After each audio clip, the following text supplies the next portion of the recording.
hoax. Hoax. Hoax ya.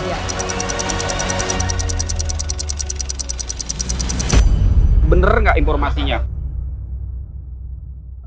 Pernah ngerasa ragu sama hal-hal yang udah dianggap benar sama banyak orang? Kayak beneran gak sih teori ini? Atau apa jangan-jangan cuma sugesti?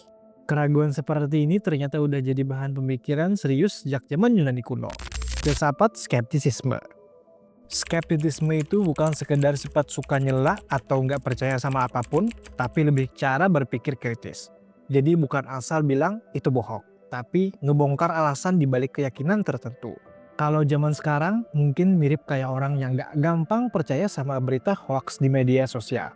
Di sini kita akan bahas apa itu skeptisisme sebenarnya, kenapa dulu bisa lahir di zaman Yunani kuno, dan gimana dampaknya buat kehidupan kita di era modern, yang penuh sama informasi nggak jelas dari segala arah.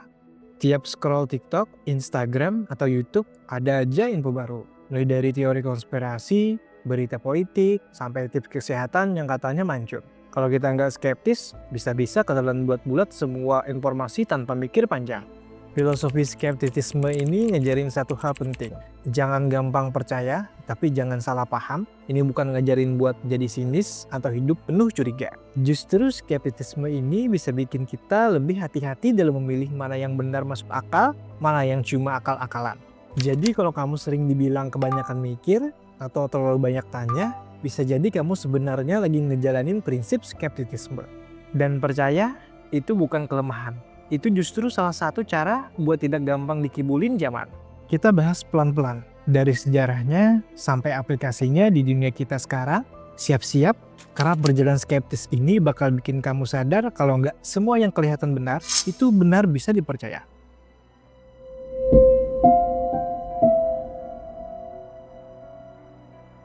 Balik ke zaman Yunani kuno dulu, skeptisisme muncul sekitar abad ketiga sebelum Masehi. Ketika filsuf-filsuf kayak Piro mulai mempertanyakan, apa mungkin manusia bisa tahu kebenaran mutlak? Menurut mereka, semua yang kita lihat, dengar, dan rasakan itu bisa saja menipu.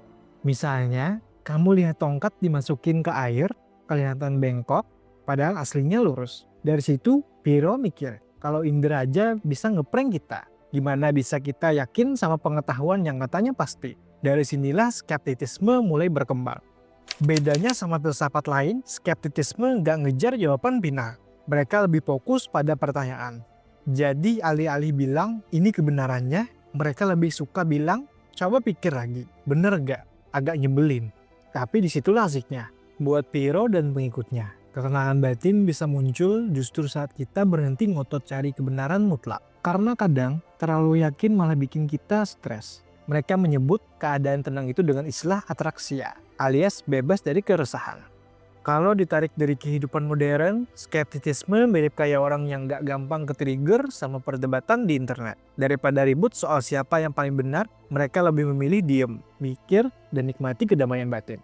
Menariknya, skeptisisme Yunani ini nantinya berpengaruh ke banyak tradisi lain, termasuk pemikiran ilmiah. Karena apa? Sains modern itu juga lahir dari rasa skeptis. Nanya, nyoba, lalu ngecek ulang. Jadi bisa dibilang, dunia hari ini masih dibawa sama warisan Piro. Jadi kalau kamu ngerasa skeptis, bikin hidup ribet, coba lihat di sisi lain. Justru tanpa skeptisisme, mungkin kita masih percaya bumi itu datar, atau penyakit disebabkan oleh roh jahat.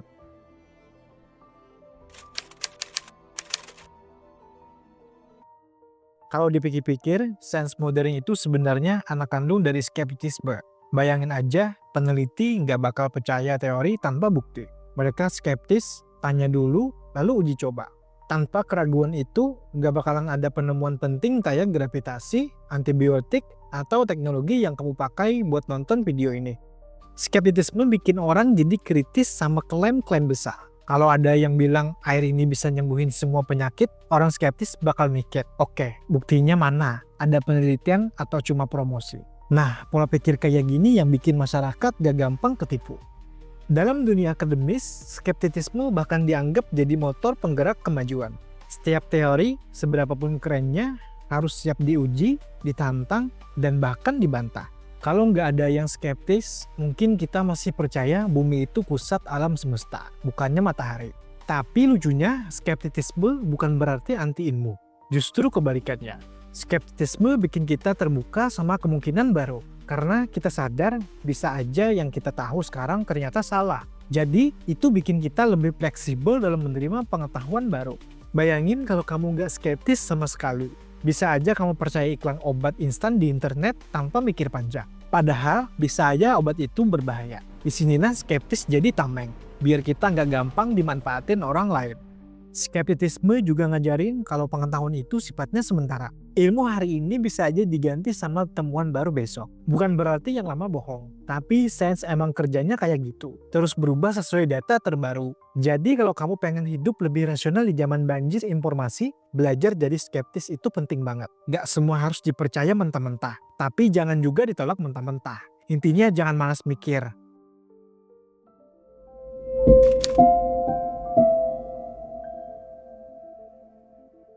Zaman sekarang, skeptisisme punya peran super penting, terutama buat melawan hoax. Kamu tahu sendiri betapa cepatnya berita palsu menyebar di WhatsApp, X, Instagram, dan TikTok. Kalau nggak skeptis, bisa-bisa ikut jadi korban penyebar berita sampah tanpa sadar. Hoax itu hidup karena orang suka menerima informasi tanpa mikir panjang. Makanya skeptis jadi kunci. Setiap kali dapat berita aneh, orang skeptis bakal nanya, sumbernya dari mana? Bisa dipercaya? Ada bukti konkret atau cuma kata orang? Contohnya, ada berita yang bilang kalau makan bawang putih bisa nyembuhin semua penyakit. Orang skeptis bakal nyari info tambahan, cek jurnal kesehatan, atau nanya ke dokter. Beda sama orang yang langsung percaya lalu nyebarin ke grup keluarga. Di dunia digital, skeptisme jadi semacam filter alami. Dengan skeptis, kita nggak gampang kejebak teori konspirasi atau propaganda politik. Kita bisa mikir 2 kali sebelum nge-share, dan itu udah jadi langkah besar buat ngurangin penyebaran hoax. Tapi skeptis juga harus dipakai dengan bijak. Kalau terlalu skeptis sampai nggak percaya apapun, itu juga bahaya. Bisa bikin orang jatuh ke nihilisme. Ngerasa nggak ada yang benar sama sekali. Makanya, perlu keseimbangan antara ragu dan percaya. Di Indonesia sendiri, skeptisisme udah bukti jadi senjata melawan hoax. Banyak komunitas cek fakta yang lahir dari semangat skeptis. Kayak Mavindo. Mereka kerja buat ngecek informasi yang beredar biar orang nggak gampang ketipu.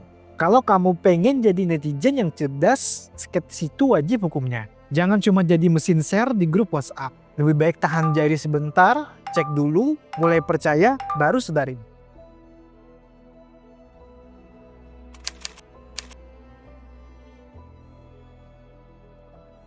Media sosial itu kayak lautan informasi yang gak ada habisnya. Mulai dari konten motivasi, teori konspirasi, sampai tips diet aneh. Kalau nggak skeptis, kamu bisa tenggelam dalam kebingungan. Skeptisisme jadi semacam pelampung biar kamu nggak hanyut. Pernah lihat nggak? Ada influencer yang promosiin produk kesehatan tanpa bukti medis. Banyak orang langsung percaya karena ngelihat followers mereka banyak. Padahal kalau dipikir skeptis, jumlah followers nggak ada hubungan sama kebenaran klaim produk. Skeptisisme ngajarin kita buat gak gampang terpukau sama authority bias. Artinya, cuma karena orang terkenal ngomong sesuatu bukan berarti itu benar. Kamu harus tetap nanya, ada bukti nggak? Ada risetnya nggak? Di sisi lain, skeptisisme bisa bikin kita lebih selektif dalam mengkonsumsi konten. Kita jadi tahu mana yang cuma clickbait, mana yang benar berisi. Jadi, scroll sosial media bukan sekedar buang waktu, tapi juga latihan berpikir kritis. Masalahnya, algoritma media sosial suka banget ngasih informasi sesuai minat kita, bukan sesuai kebenaran. Kalau kamu percaya teori konspirasi, algoritma bakal terus ngasih konten sejenis. Skeptis bisa bikin kita sadar kalau gelembung algoritma itu nggak selalu sehat. Skeptisisme juga bisa bikin kita lebih mindful dalam nge-like atau nge-share. Karena tiap interaksi kita di medsos itu ngasih sinyal ke algoritma. Kalau kamu asal nge-like, algoritma bakal nyangka kamu suka, padahal cuma iseng. Skeptis bikin kita lebih hati-hati. Intinya, skeptisisme di media sosial itu bukan soal antisosial. Justru dengan skeptis, kamu bisa jadi pengguna sosial media yang lebih sehat, gak gampang termakan clickbait, dan lebih fokus sama konten yang beneran berguna.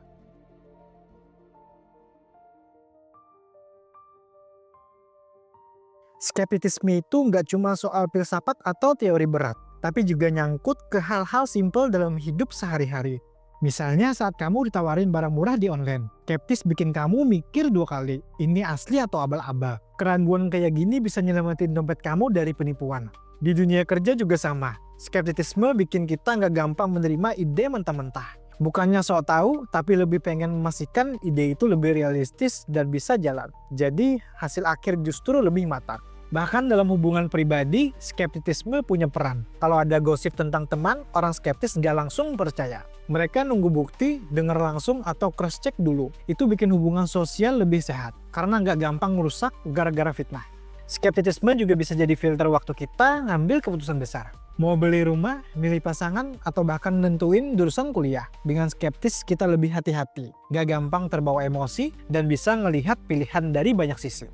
Tapi jangan salah, skeptisisme bukan berarti selalu curiga sama semua orang. Justru kalau dipraktikkan dengan sehat, skeptisisme bikin kita lebih objektif. Kita bisa menimbang pro kontra dengan tenang, bukan asal percaya atau asal nolak.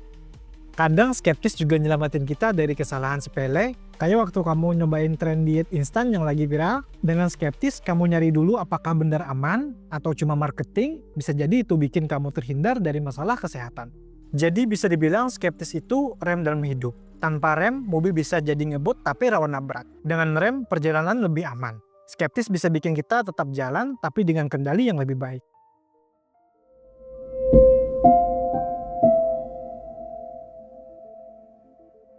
Sekarang coba bayangin, gimana skeptisisme relevan buat generasi kita. Anak muda yang tiap hari hidup di tengah banjir informasi. Tanpa sikap skeptis, kita gampang kejebak sama tren, berita viral, atau janji-janji palsu dari iklan digital. Anak muda sekarang sering dicap generasi sandwich, tapi justru bisa jadi momen buat mikir lebih kritis. Saat semua orang sibuk ikut-ikutan tren, kamu yang skeptis bisa mikir, emang beneran worth it nggak kalau aku ikutin ini? Skeptisisme juga bikin anak muda lebih tahan banting di dunia kerja. Alih-alih asal percaya sama jalan sukses instan, kita bisa skeptis, ngecek realita, dan cari cara lebih rasional buat maju.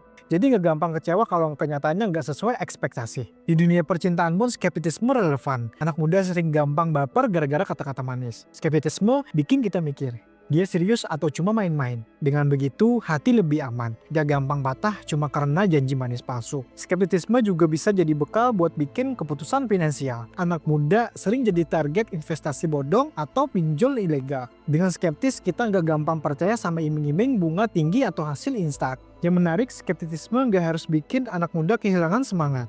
Justru sebaliknya, skeptis bikin kita lebih realistis, lebih tahan banting, dan lebih siap menghadapi tantangan zaman. Skeptis sama dengan proteksi mental. Jadi, kalau ada yang bilang anak muda skeptis itu sinis, sebenarnya nggak gitu. Skeptis itu sehat, asal dipakai dengan benar. Kamu tetap bisa optimis, tapi dengan landasan yang kuat dan nggak gampang dibohongi. Setelah pembahasan panjang soal skeptisisme, apa yang bisa kamu tarik? Skeptis itu bukan cuma gaya hidup, tapi juga alat buat bertahan di dunia modern. Keraguan bisa jadi tameng dari hoaks, penipuan, dan klaim palsu yang berseliweran setiap hari.